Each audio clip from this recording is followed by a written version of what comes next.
The following was recorded in front of a live studio audience at the Studio 21 Podcast Café. This is the United Podcast Network. Welcome to Spouses Talking Houses with husband and wife real estate team Jennifer and Brian Frost.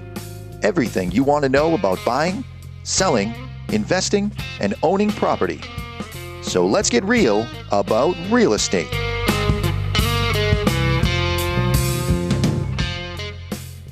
Welcome back to part 2 of our episode about waterfront properties in New Hampshire. Most people have boats, or there's some people who don't have a dock and don't have a boat.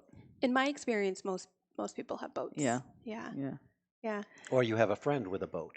Yeah, see that? Yeah. Well, you always gain more friends when you live on the water. Of course. Oh, absolutely. Yeah.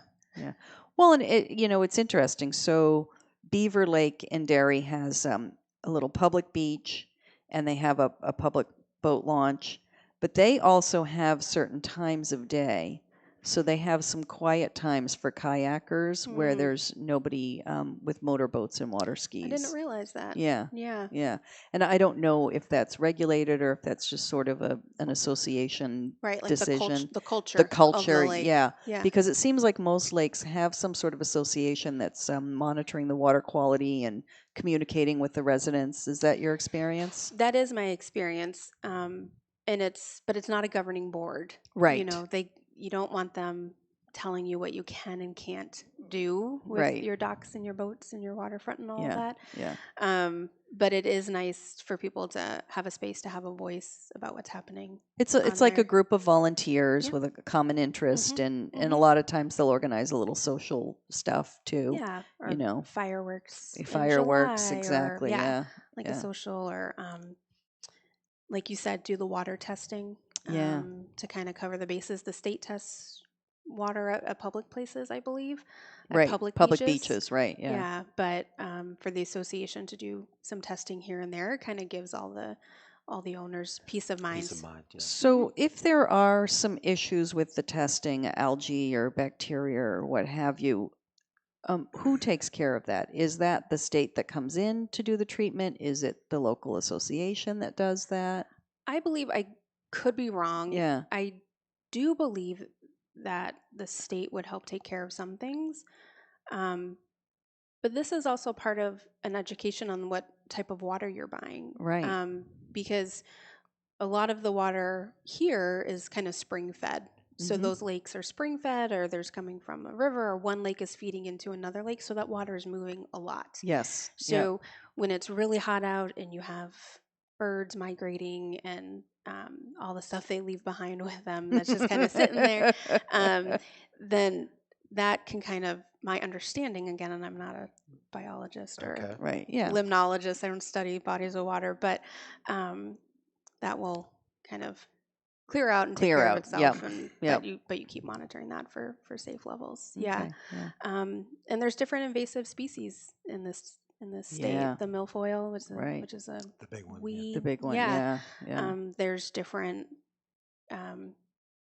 state funds, I believe, to help kind of mitigate that and monitor it and try to resolve that. Of course, you're looking for state approval for anything that you're doing, even mitigating these plants as well. You can't just go out there and no. Right. No, and you can't treat for that stuff. You shouldn't even be treating your your own lawn on the waterfront. I agree. Yes. Right.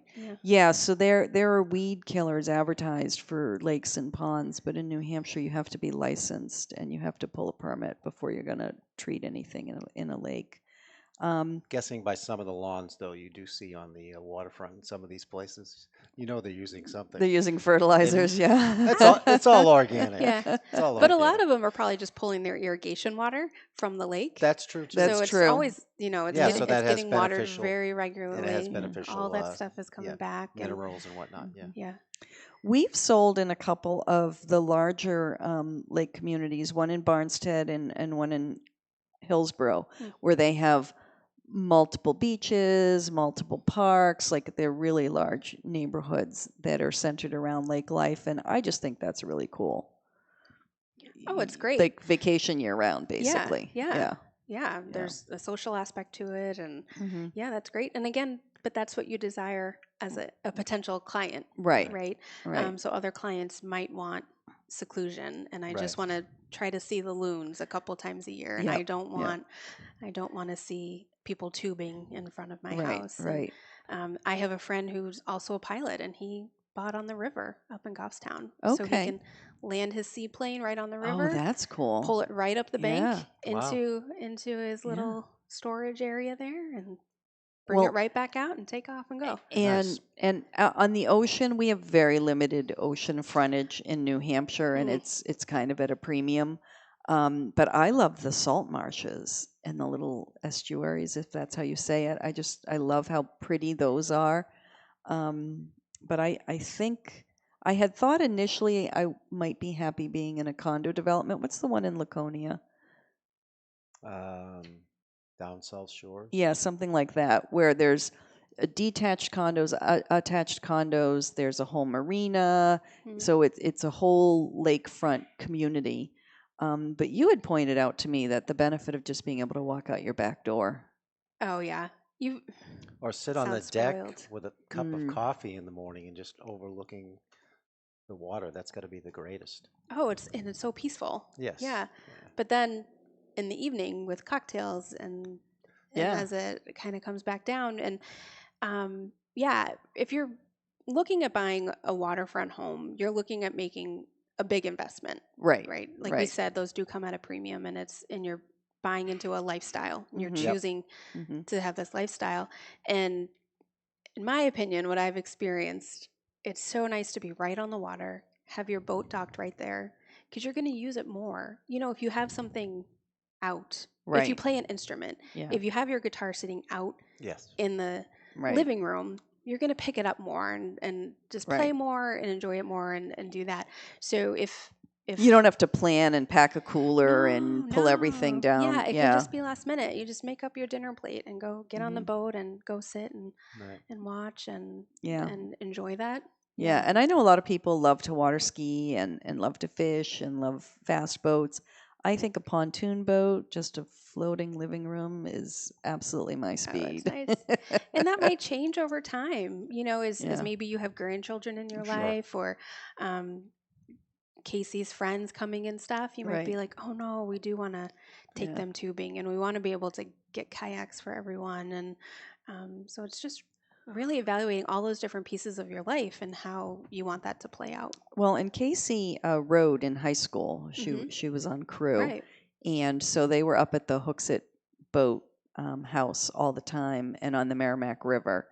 And then I think you were there, one of our KW summer parties. We went to somebody's house that was on the river, and that's beautiful too. It is. And I don't even really think about being on the river because I'm so just oriented towards the lakes. Yeah, so there's a little something for everyone. Absolutely. A lot of people love to kayak. Mm-hmm. A lot of people like to fish. Yeah. Paddle boarding is huge now, and there's Lake Massabesic out near Auburn. Yeah. That kind of gives you some of those opportunities. Yeah, so Lake Massabesic is pretty unique in that, first of all, it is a water source for Manchester, so there's no swimming. Second of all, the majority of the land around it is owned by Manchester Waterworks, the city of Manchester. So there's very little residential development on that lake. And there are, I think, 2 marinas, though, so people can keep their boats there. Right. As part of a boat club. And that's, I've had a buyer come from out of state saying, I want waterfront. And she's like, well, there's this whole lake. Right. Like, there has to be There something. has to be something. No. There's not much. No, there's not. Yeah. And you. I think I've only ever run across 2 houses on that lake. Yeah. And you want to swim. So that eliminates these ones. And, Exactly. Yeah. Again, it's just educating and always asking questions. Always seeing asking what they questions. want. Yeah. We also have the lakes region. So as you go up 93 and you get into Lake Winnipesaukee in that area, so I pulled a little information. There's nearly 1,000 lakes and ponds greater than 10 acres in the state. And the largest lakes are mostly in the lakes region, which would be Winnipesaukee, Squam, Winnisquam, and Newfound. And Winnisquam, everybody in the town has access to that lake. And then the 2 exceptions as far as the large lakes would be Lake Sunapee and Umbagog. Those are the two that are not in the lakes region. Newfound Lake, some say, is among the cleanest in the world. 4,000 acres, 4,106 acres in size, and one of the deepest lakes in New Hampshire, 168 feet deep at one point and 183 feet deep at another. So that sounds gorgeous. Well, yeah, that's nice. That sounds very nice. Is Newfound Lake the one from on Golden Pond? I think it is, yeah. Yeah. Or that might have been Squam. Okay. I think that was Squam Lake, actually. Brian will fact check us. Yeah, will you Please fact check us on that? Watch the whole movie Yeah. and give I us forgot my your phone. report. Yeah, yeah. Is Arlington Pond also a reservoir? It is. A Yep. non-swimming one? Well, that's what's interesting and confusing because Arlington Pond is a reservoir. It's a water source for the town of Salem as well, but You can swim there? You can swim in there. Yeah. hmm So I'm sure there's little politics. I always wondered played. about that because there's critters that are swimming in there. Oh yeah, there's You know, so. Yeah, you don't want to think about that too much. No, you don't. No. You don't want to think about that too much. blissfully unaware. Yeah. But yeah, so Yeah. there's just different options, and looking at it from my realtor hat, Right. it's nailing down what's important to that client. And the inventory, the inventory is so limited, even with just normal houses these days. Waterfront's got to be even worse. I mean, when you're going out to look for a Yeah. waterfront property, Yeah, we've got a couple people that are looking, and the waterfront are more likely to be vertical because you're working in the footprint of those original camps, and they were very small lots at the time. Correct.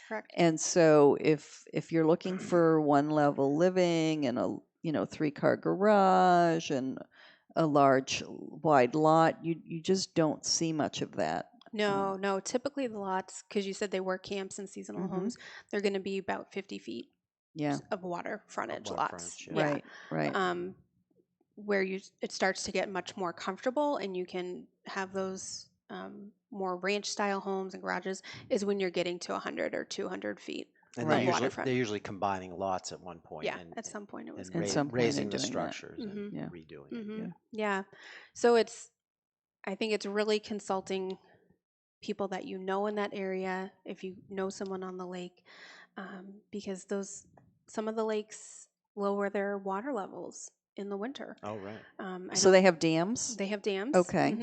And it's a way to regulate the water level, and Mhm. especially in the winter they lower it so it goes down so that the ice isn't damaging people's docks or retaining walls. Okay. It gives you the opportunity to repair those items when the water's down, Mhm. That and makes also sense. kills off a lot of those weeds and that stuff that's Okay. growing over time. Yep.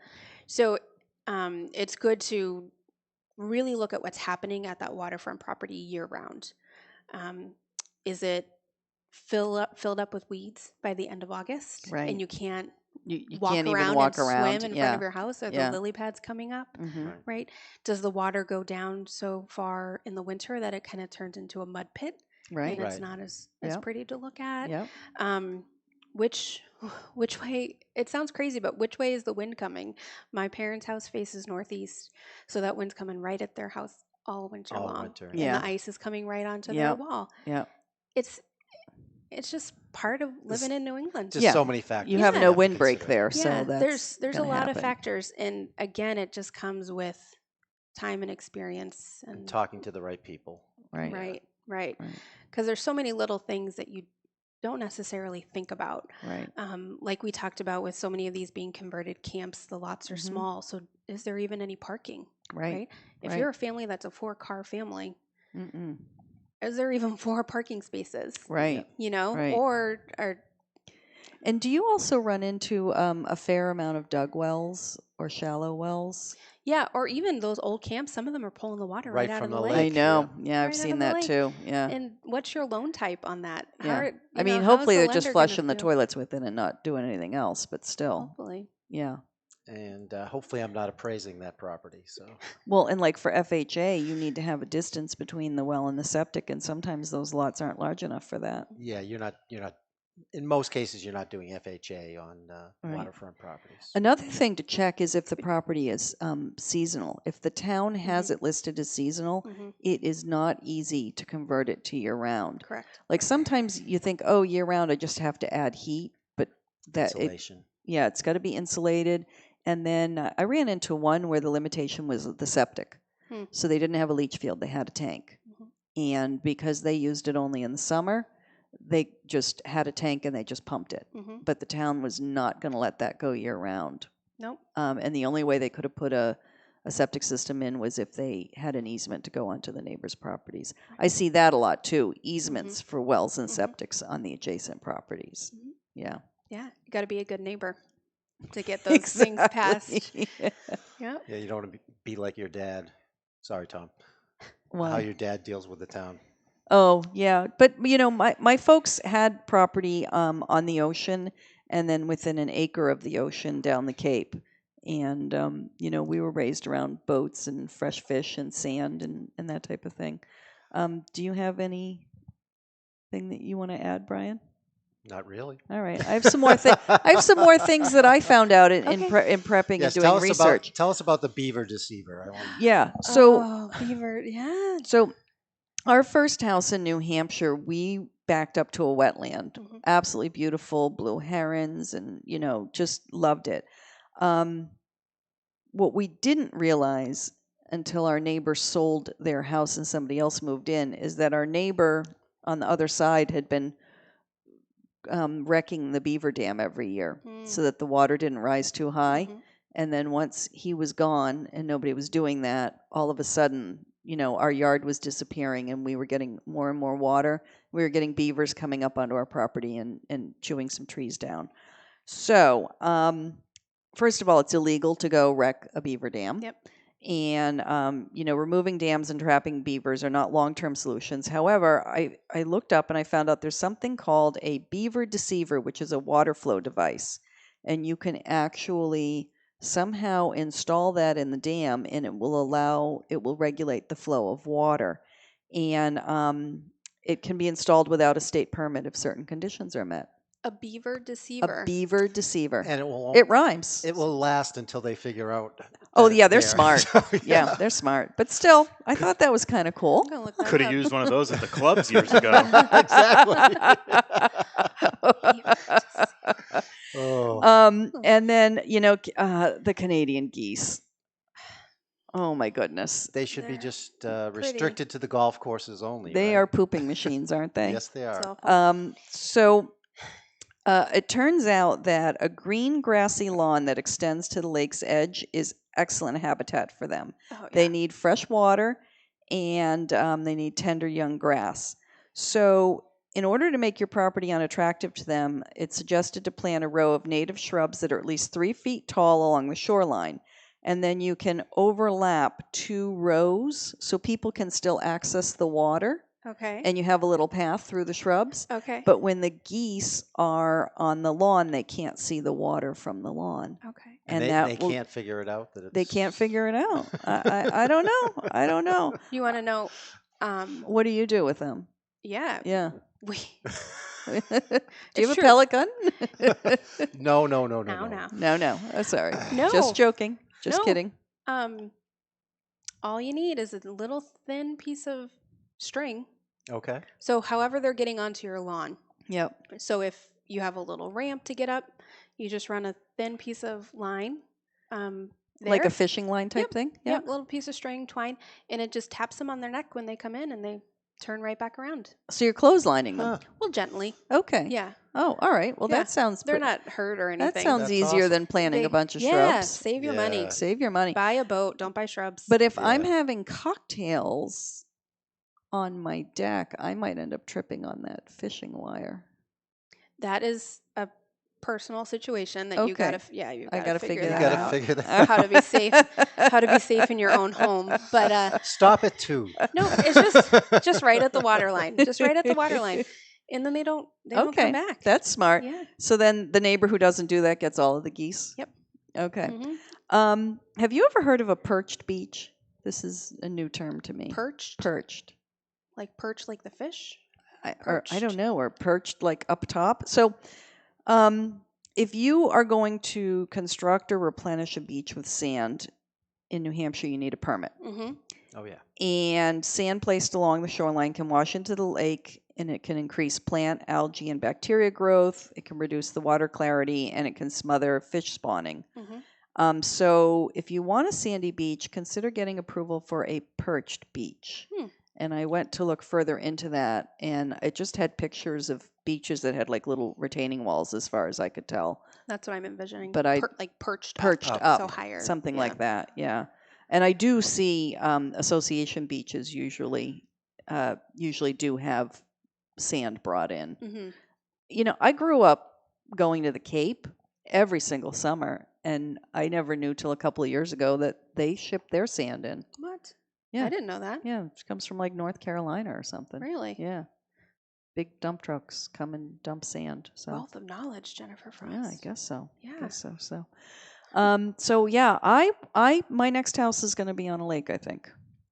I don't know what you think, Brian, but It'd have to be the right situation, but I'm not adverse to that. okay, yeah.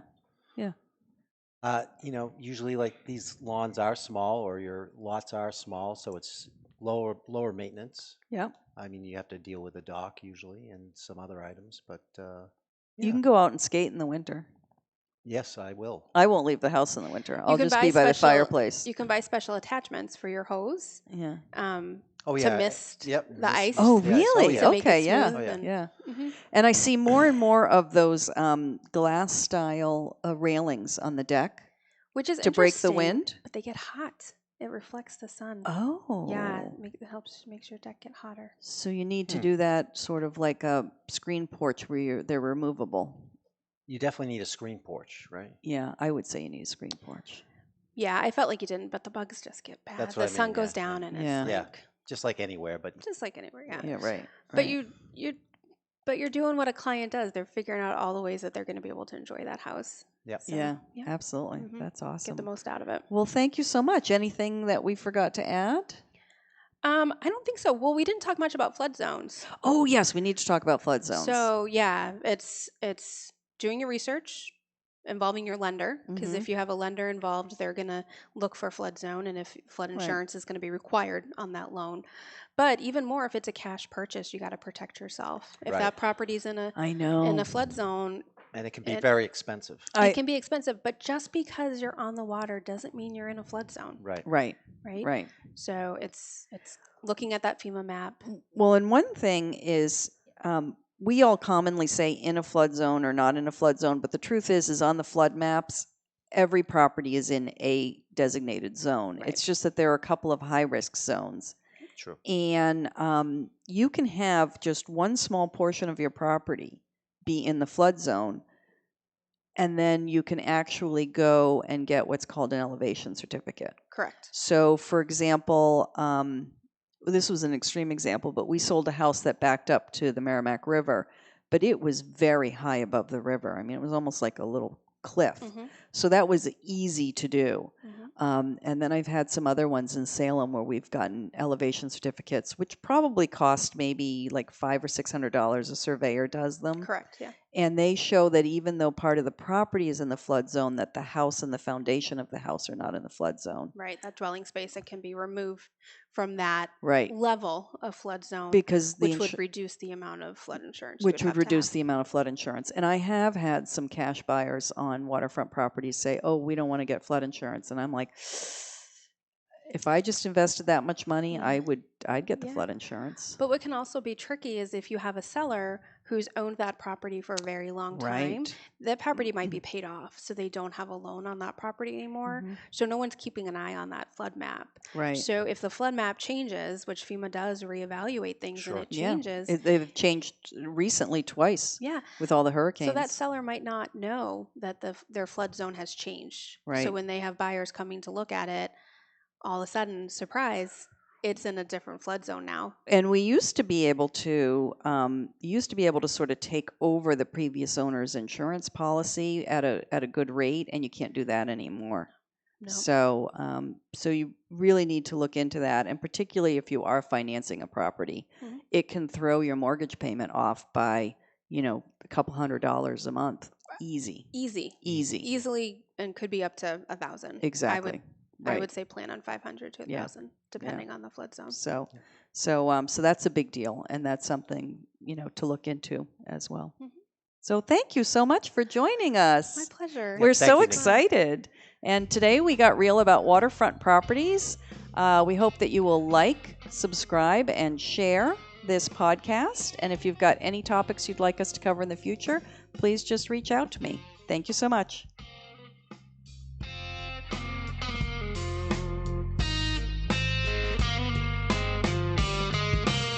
Music courtesy of the Eric Lindbergh Trio. Please visit his website at www.ericlindberghworld.com. Jennifer and Brian are licensed to practice real estate in New Hampshire and Massachusetts. Brian is also a certified general appraiser in New Hampshire.